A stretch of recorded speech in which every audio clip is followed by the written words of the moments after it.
I have to give a fat edge to any elusive deck over Tom Soraka. Certainly. Yep. Yeah.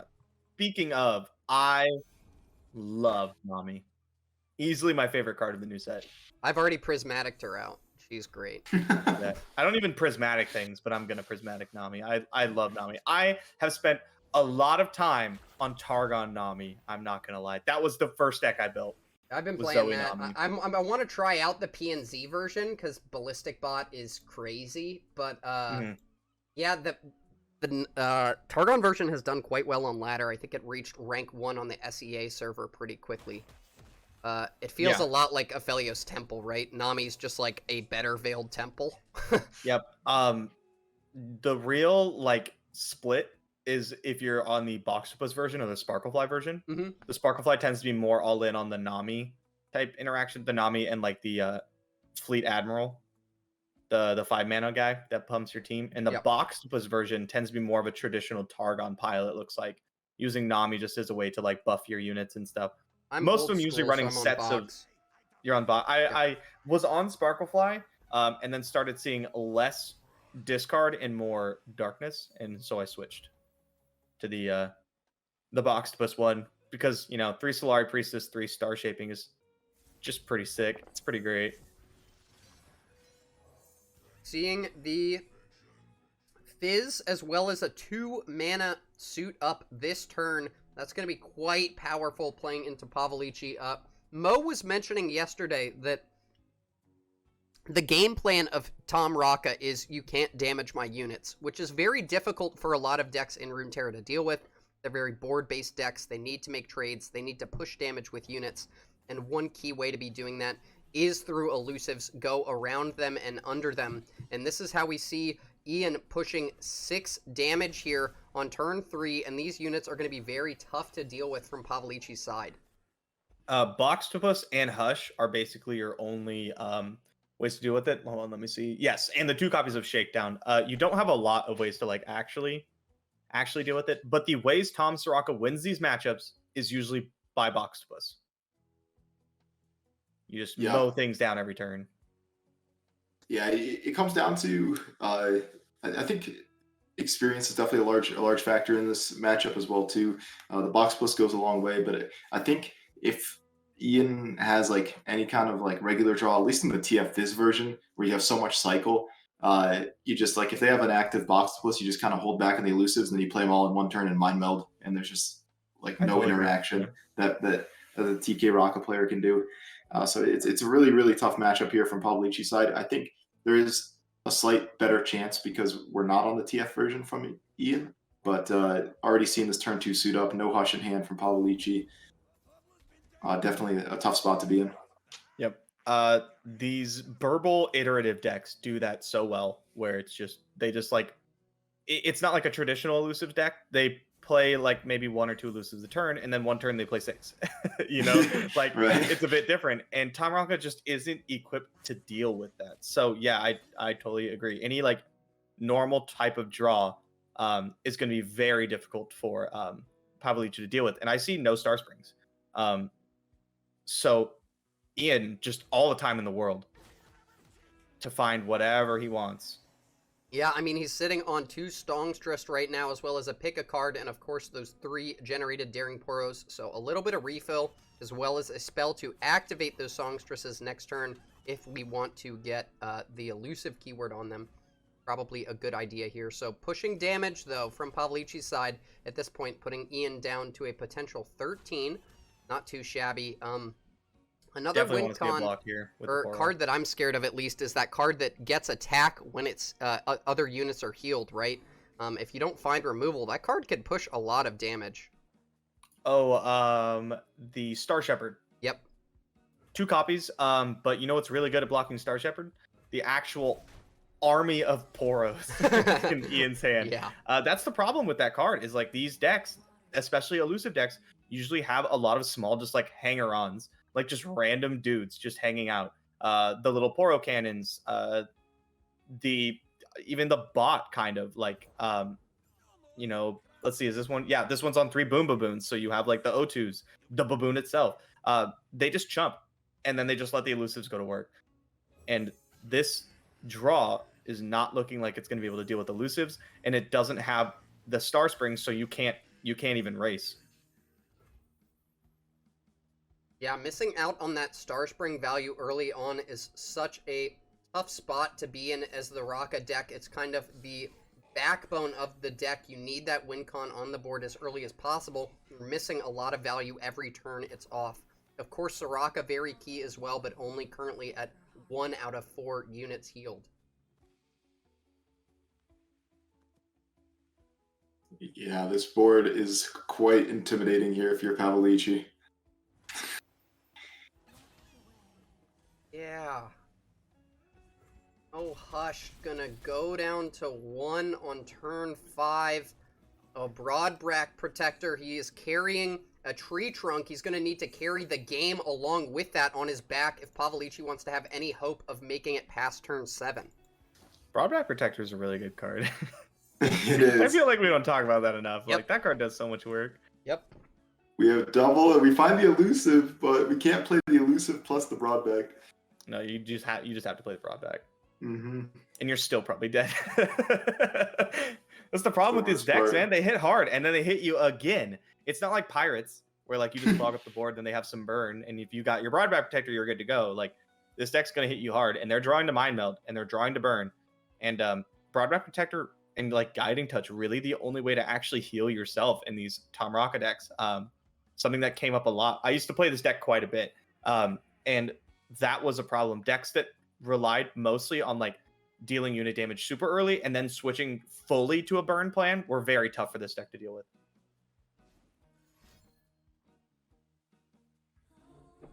Well, you get to draw a card, so that's something if you do this. Yeah, that heal is just kind of going to waste right now, besides leveling Soraka. How are you going to clean up the board more than this? We've got an Fleeting Zap as well as the Fizz in hand. A Get Excited too, so you may just be able to go for the kill here with that Get Excited and the Ignition this turn. Are there any Guiding Touches being run in Pavelicii's list? I have to imagine. Yeah, I believe we saw. Okay. Yeah, it's the full 3. Okay. I doubt you ever register Tom Raka without the full 3 Guiding Touch. It just works so well. So, yeah, we could see Ian either opt to go for the board space or the burn plan. Ian looking like he may be sending in the burn pain train. Yeah, this feels pretty bad on Pavelicii's side. You can play the second Broadback Protector, and that's really sick, except for you're getting hit by more you're getting hit for more than you would gain life. So the elusive technically better, but like you're still just gonna get burned out. Not really seeing much hope here.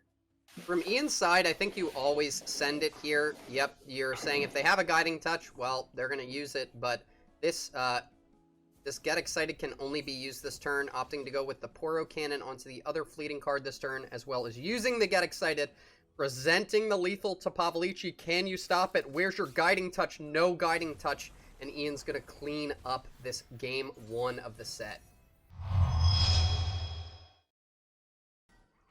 What about Go Hard here? How do you think Go Hard. Soraka? You think we're favored here? Soraka's like 80-20 versus Go Hard. It's like abysmal. Yeah. It's really bad. I can see that. Tom Raka originally, well, I don't know if you remember this, originally was like the Go Hard counter. Mm-hmm. Back when Pack was 1 mana. Okay, but this hand sucks. The first 2 cards, fantastic. Second cards on Pavelicii's side. Star Spring Soraka, really good. And then Hush Hush. It's kind of the hand we needed last game, to be honest. It is, actually. It is. And the Shakedown? Yeah, definitely. Yeah. Okay, but honestly, like, any reasonable cards after this with Soraka and Tom now, you're going to be totally fine. I see no copies of Crumble in Ian's list. A couple of the boxes. The real interaction comes in the form of the Harpoons and 1 Ruined Nation. As well as, I guess, Darkness, if you're able to get those leveled up. We see Twisted Fate as well as 2 Sennas in the hand of Ian, as well as the second Go Hard copy being picked up. Go Hard is prismatic, of course, so 2 Go Hard copies could look to find an early pack, potentially. Which side is Twitch seeing? We're on Ian's side and Okay, spectating so Pavelicii's I hand. should stop talking about Pavelicii's hand, as if everyone can see it. Oh no, they Oh can see no, both. they can. They can see Oh, both. they Yeah, they can. can see Okay. both. Oh, we got the spectate thing going on. Oh yeah, Okay, buddy. okay. We're professional over here. I was Look gonna at say, I was this. like, do you play MLG around- gaming. Yeah. Both hand perspectives. Really Guys are taxing the crazy computer out here. hard drive right here. But yeah, double champs, triple champ hand. If Doom Beast counts as a champ, guys, we have 5 champs in the hand of Ian right now. Doombeast is good. No, I noticed you mentioned darkness leveling up. There's no way to get more damage on this darkness. Good, fair point. Okay, so yeah, it's always going to be stuck at that permanent 2. And you're just like, please deal 2 damage to my units. Like, you know what I mean? It's yeah, that is the problem with this matchup. Like all you have is dinky units until you get up to like Zap and Ledros. And yeah, and then all your removal is damage based. It does not very much. Yeah, Tom Soraka just eats that up. Goes with the open pass here. That's pretty All right. cool, yeah. I like it. You do see this play a lot. Yep. Go hard your own unit. I remember these days.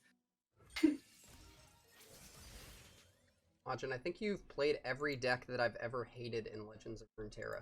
I have played pretty much all the decks. Why does such a nice guy have to play the worst decks, man? For real, Bro, dude. Stop. Yeah. Stop it. I just like combo decks. I can't help it. I am Ajin, who I am. apparently no moral compass will play stress defense on the Nexus if possible. Confirmed. Oh, that's not true. You No, know I'm that. just You kidding. take No, that no, back. just kidding. I have my limits. I Yeah. won't play a Zero Aurelia. There we But I'll go. play other things. Everybody has that one deck that they won't Mhm. play, but mine's like 5 decks, and it does maybe kneecap me a little bit come tournament time. I As was Driven. surprised to see. Yeah, go for it. Sorry, yeah, I was surprised to see no Soraka there. Really playing around, I guess, another 2 Gohards or something. Yeah, I agree with Using you. up Astral. We didn't have Harpoon mana, I guess. We don't have Harpoon in hand, but I wonder No, if there was they're no gonna- damage on. Yeah, there's things. no activator. Yeah. Yeah, this is too much damage. Mhm. I would like to see a protection and a block. Yeah.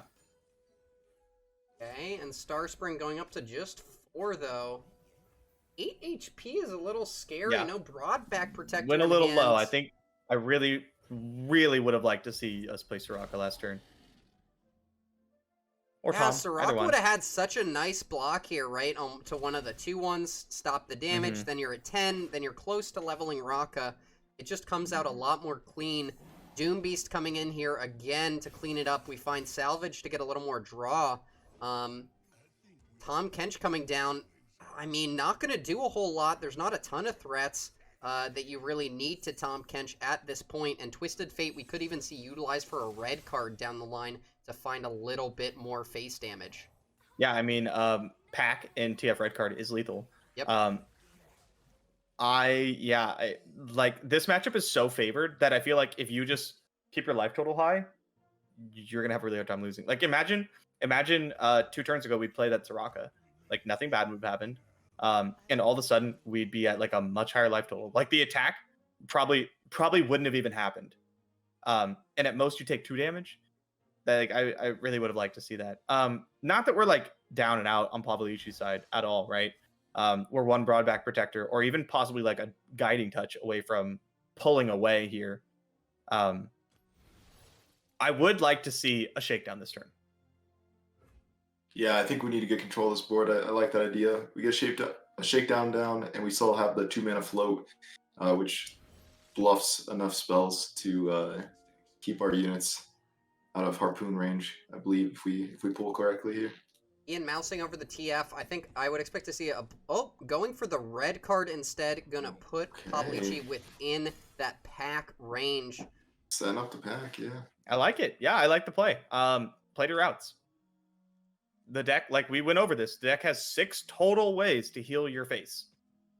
And one of them takes an extra turn to get online. Yeah, and we could see a Croaker come down as well after the Acquired Taste is played as well, so we could even just be wide enough here Oh, okay. This is planning on attacking with Kench. It looks like Kench and Soraka. Mm-hmm. Kind of on board with that. All right, let's see the shakedown. Don't shoot the Kench, please. That would be so sad. Harpoon pickup is it would be a not misclick. bad. Could No, be it's not. used to clean up a Soraka, potentially after Pavelicii taps out at some point down the line. Going to be killing the TF and Croaker here. Only 4 wide, but down to 5 HP, so 1 unit might be able to sneak through next turn if there's an open. Officially have control of the board here now. And drawing a card. Yep, and drawing a card, which is big. Starspring up to Pass, not ideal. 14, so going to be quite threatening in a turn or two. Ruination picked up is absolutely huge for Ian. Could play that next turn. Not a whole lot of ways to stop that outside of a Bastion being played. I think I would like to see an open here from Ian's side. Just try to get a little bit more damage. Although, yeah, and then maybe open up like a Doom Beast or something. I do not like... I can't see Ian's hand, but I do not like casting or even like thinking about Ruination, because this Star Springs is at like somewhere between 14 and 16, I believe. I think if you go to another turn, like if Pavelicii gets a turn and gets to pass it back to Ian without dying right then and there, Star Springs ends the game. Like, yeah, I was thinking if like the units aren't healed up, like in Star Springs not triggered, and there's a way that he's tapped out, then you just do it to clean the board. Stop it the next turn. But I mean there's that's almost a thin lethal window here, right? Yeah. Like we're 1 point off of lethal here. Yep. Could find it off Astral Protection because we do get it to draw an extra card. Any damaging unit, self-damaging unit threatens lethal. Any kind of healing damage threatens lethal. Take this pass here if you're Ian. You could go for the salvage. You could go for Harpoon is on 3, but that's extremely risky. Developing a Senna doesn't do a whole lot. So not... Now we're in kind of a tricky spot. Even though Pavelicii is down to 3, there is not a pack in sight at the moment. I want to cast salvage. Yeah. Because you cast salvage, you keep up Harpoon. Ian just worried he's going to die right now without keeping up like max interaction, I suppose. Oh, okay. Yeah, I mean, if you take the pass, then there's no chance of you dying right then and there, and you get to cast salvage and look for pack this turn. Wow. Yeah, so Pavelicii would have been able to threaten lethal last turn. Would have drawn the Croaker. See a Doom Beast picked up here from Ian. We're going to be 1 off, but I think that's the 3rd Doom Beast of the game, so there wouldn't be any more copies in the hand. If we play salvage, draw into TF, then we have Doom Beast TF lethal. We find a go hard here that's only at 2 out of 3. We are away from the pack. Now going to be go harding our own unit, trying to get that. Oh, I actually thought we were on 3. That's my mistake. I thought we had. Yep. That we were on pack. So I think it was only drawing into TF there that would have been the out. Yeah, and 1's gone. Pretty thin. Leading with the Croaker here, just trying to find healing. Healing if we could. Ian kind of bluffing there with that go hard. A little bit.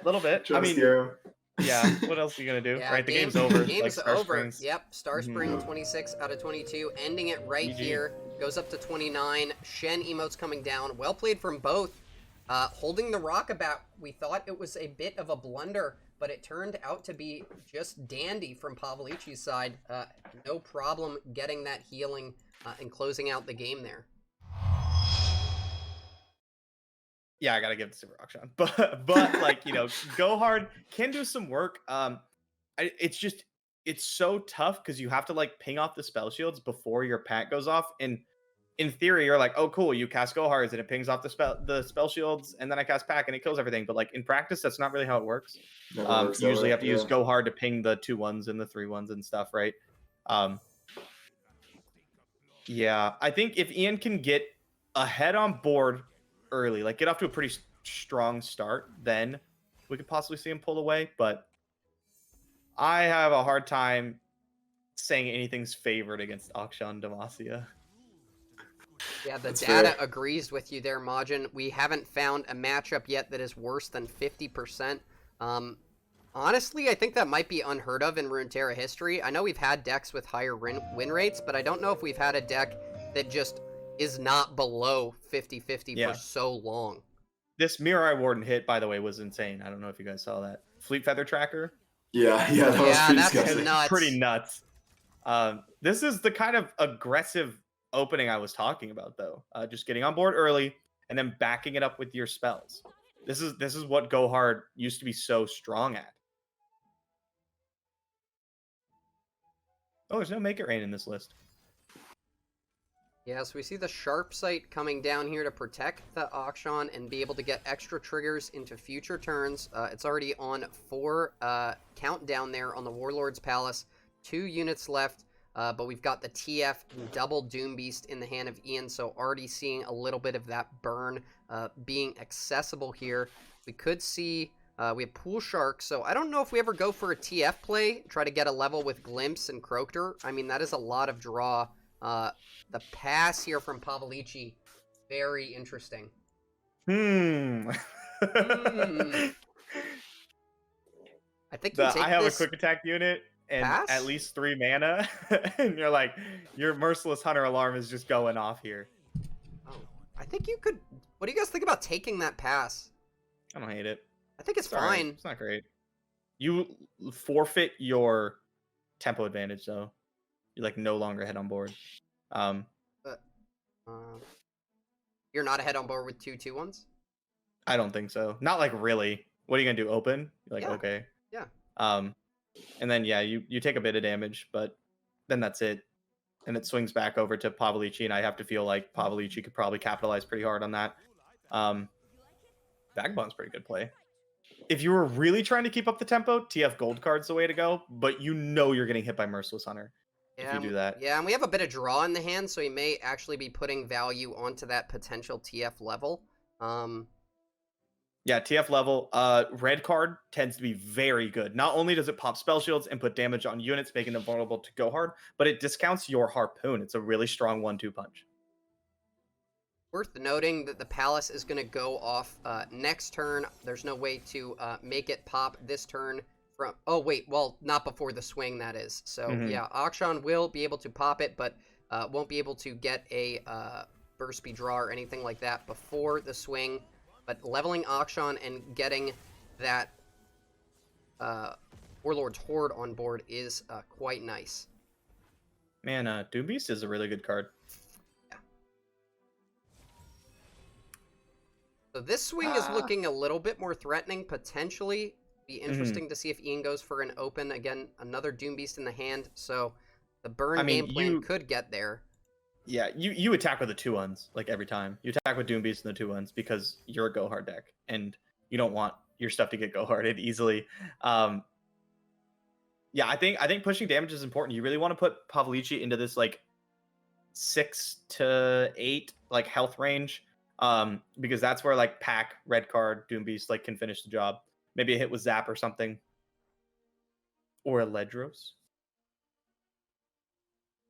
3 Sennas, wow. So we see... Have you had the opportunity of casting the double Go Hards on the stack, fast speed, 1 mana, 1 mana, and having the second one turn into Packer Bags? It's very... I don't think we've seen that so far. Nope. It's very fun. It doesn't come up often. Yeah, but it seems a little hard to pull time. off. We have the Doom Beast as well that was hit off Pool Shark. That's fleeting right now.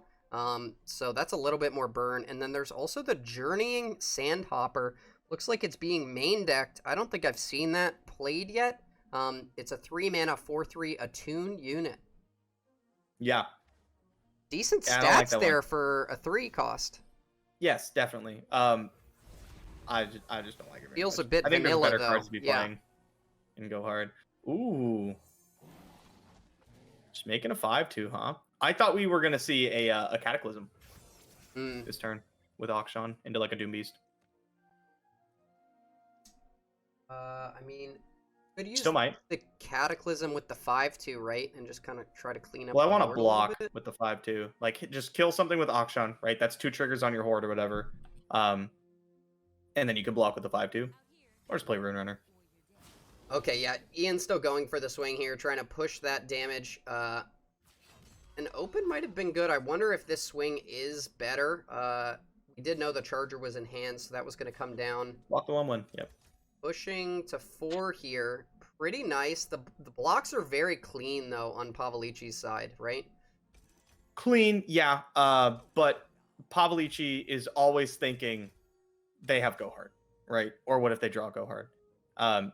So like a block onto a 2/1 with Akshan is not really where you want to be. You'd much rather block a 1/1. You might be like Pavelicii might be thinking 6 is really low. 6 is TF red card pack bags, right? So I might have to, but decides to go down to 6 instead of 7. Keep Akshan safely out of Go Hard range. Yeah, the pack is pretty far away at this point. The first one only being drawn right now, so paying off that he put Akshan to 2 instead of 1 there.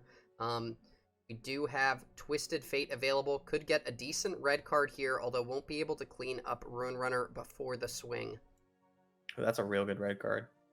This is where you want the Harpoon as well, right? Because your red card pops all the spell shields, and you got Harpoon for the Sivir. Wow, so yeah, this red card's going to be huge here. We have the invisible TF bug, but there isn't a way to save the Ruin Runner from this Go Hard if that is what Ian elects to go for. Probably a pretty good attack here. It looks like Sivir is probably going to be leveling. I can't actually see what she's on, but it looks like she will level before. Oh, yep, she will level before Rune Runner hits, so safe attack here. I'd probably, if I was on Ian's side, just chump a Sivir, or maybe not chump at all. What about going for the Harpoon play onto the Sivir? I didn't know he had Harpoon. Seems that's great. Yeah, that's exactly what. Yeah. As well. Huge. I want to talk about this.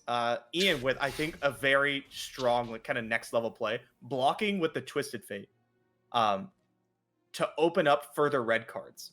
You know your opponent's low, and you have like the tempo right now, right? You are probably going to be able to push some damage next turn.